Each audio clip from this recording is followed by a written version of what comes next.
Saudara-saudari yang dikasihi oleh Tuhan Yesus Kristus, selamat bertemu kembali dalam program Arus Hayat Voice. Dalam kesempatan ini saya akan menyampaikan firman Tuhan dengan judul Tanda Kedatangan Tuhan dan Tanda Kesudahan Dunia. Pembacaan Alkitab kali ini diambil dari Injil Matius pasal 24 ayat ketiga dan 14.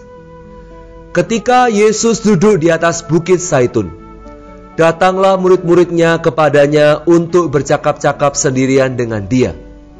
Kata mereka, "Katakanlah kepada kami, bila manakah itu akan terjadi? Dan apakah tanda kedatanganmu dan tanda kesudahan dunia?" Injil kerajaan ini akan diberitakan di seluruh dunia, menjadi kesaksian bagi semua bangsa. Sesudah itu barulah tiba kesudahannya. Setelah Tuhan datang ke Bukit Zaitun dan duduk di sana, murid-murid datang kepadanya secara pribadi, mendaki gunung yang tinggi dan masuk ke hadiratnya untuk bertanya kepadanya. Pertanyaan murid-murid menyangkut 3 hal. Hal pertama ialah kapan perkara-perkara ini akan terjadi. Ini mengacu kepada hal-hal yang ditulis dalam Matius pasal 23 ayat 32 sampai 39. Meliputi bagaimana orang-orang Yahudi yang dipenuhi oleh kejahatan nenek moyang mereka. Hukuman Allah menimpa mereka, penganiayaan terhadap utusan Tuhan, dan penghancuran bait Allah. Hal kedua ialah kapan tanda kedatangan Kristus. Hal ketiga ialah tanda kesudahan dunia, yaitu zaman ini. Tuhan Yesus berkata tentang bait Allah bahwa tidak satu batu pun di sini akan dibiarkan terletak di atas batu yang lain. Semuanya akan diruntuhkan. Penghancuran bait Allah ini telah digenapi pada tahun 70 Masehi. Ketika Titus dan tentara Romawi menghancurkan Yerusalem. Kata kedatanganmu dalam bahasa Yunani ialah parousia, yang berarti penyertaan, kehadiran. Kedatangan Kristus akan menjadi penyertaannya beserta dengan umatnya. Penyertaan ini, yaitu parousia ini, adalah suatu periode waktu yang akan dimulai dengan terangkatnya anak laki-laki dan pengangkatan buah sulung, dan akan berakhir dengan pernyataan dirinya di bumi bersama dengan orang-orang kudus. Selama masa kedatangannya ini, akan ada kesusahan besar yang akan dimulai dengan malapetaka adikodrati.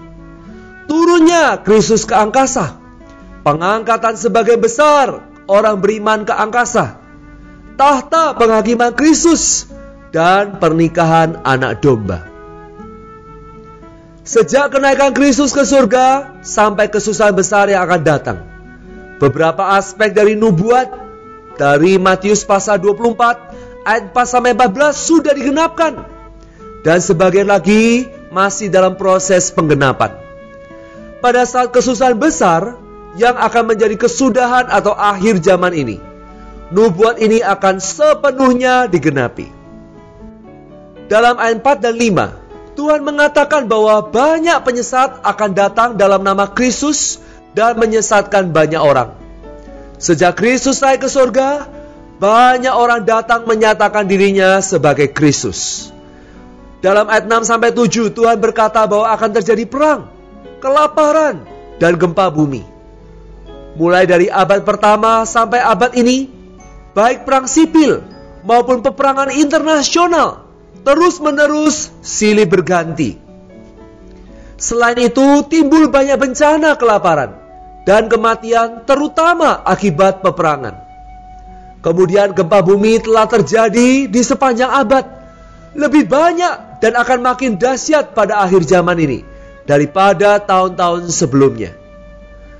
Dalam ayat 8, Tuhan Yesus berkata, terjemahan langsungnya, akan tetapi semuanya itu barulah permulaan penderitaan sakit bersalin menjelang zaman baru. Kata penderitaan di sini berarti penderitaan sakit bersalin, yaitu sakit pada waktu melahirkan anak. Dalam rencana perjanjian baru Allah memiliki kedambaan dan tujuan untuk melahirkan dan mendapatkan banyak putra Allah untuk menjadi ekspresinya. Karena itu, sakit bersalin di sini mengacu kepada semua kesusahan yang akan diderita oleh kaum beriman dalam zaman perjanjian baru karena diri Tuhan. Ini termasuk perang, kelaparan, gempa bumi, penderitaan, dan penganiayaan.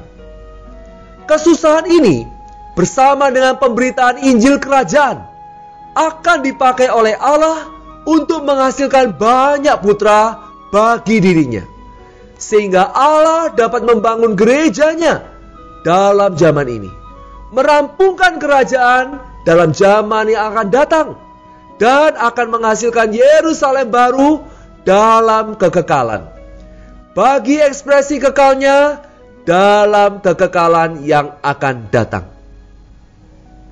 Dalam ayat 9-11, murid-murid Tuhan dari bangsa Yahudi akan dianiaya dan dibenci oleh bangsa-bangsa. Banyak dari antara mereka akan murtad, saling menyerahkan dan saling membenci. Kemudian banyak nabi palsu akan muncul menyesatkan banyak orang. Kaum beriman Yahudi harus menderita aniaya dan setia sampai akhir. Mereka dipanggil untuk menderita sampai pada akhir zaman, agar mereka diselamatkan dari penganiayaan ke dalam manifestasi kerajaan sebagai pahala mereka. Akhirnya dalam ayat 14, Tuhan Yesus berkata, Injil kerajaan ini akan diberitakan di seluruh dunia menjadi kesaksian bagi semua bangsa. Sesudah itu barulah tiba kesudahannya. Injil anugerah menekankan pengampunan dosa, penebusan Allah, dan hidup kekal. Sedangkan Injil kerajaan menekankan pemerintahan surgawi Allah dan wewenang Tuhan di atas diri kita. Injil kerajaan mencakup dan meliputi Injil anugerah.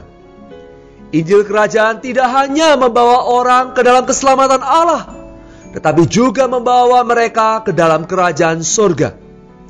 Injil kerajaan ini akan diberitakan ke seluruh dunia menjadi suatu kesaksian kepada semua bangsa sebelum akhir zaman ini, yaitu sebelum masa kesusahan besar.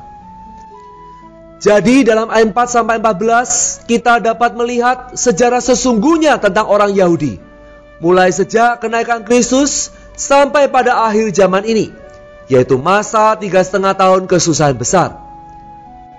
Segala sesuatu dalam ayat-ayat ini akan terpenuhi. Hal terakhir ialah pemberitaan Injil Kerajaan. Kita perlu memikul beban untuk membawa Injil Kerajaan ini ke seluruh bumi yang berpenghuni. Sebab itu tanda yang terpenting dan tanda yang terkuat dari kesudahan zaman ini sebelum kesusahan besar ialah pemberitaan Injil Kerajaan ke seluruh bangsa. Mari kita berdoa. Tuhan Yesus, terima kasih untuk firman-Mu yang menjadi pelita, bercahaya di dalam dunia yang gelap. Tuhan, kami rindu Tuhan, sampai hari kedatangan-Mu, kami boleh terus hidup, taat di bawah wewenang-Mu dan pemerintahan surgawi-Mu. Berkatilah ya Tuhan, Injil Kerajaan dapat terus disebarluaskan di Indonesia. Di dalam nama Tuhan Yesus Kristus kami mengucap syukur dan berdoa. Amin. Demikianlah firman Tuhan. Sampai bertemu di kesempatan berikutnya. Kasih karunia-Nya menyertai roh kita sekalian. Amin.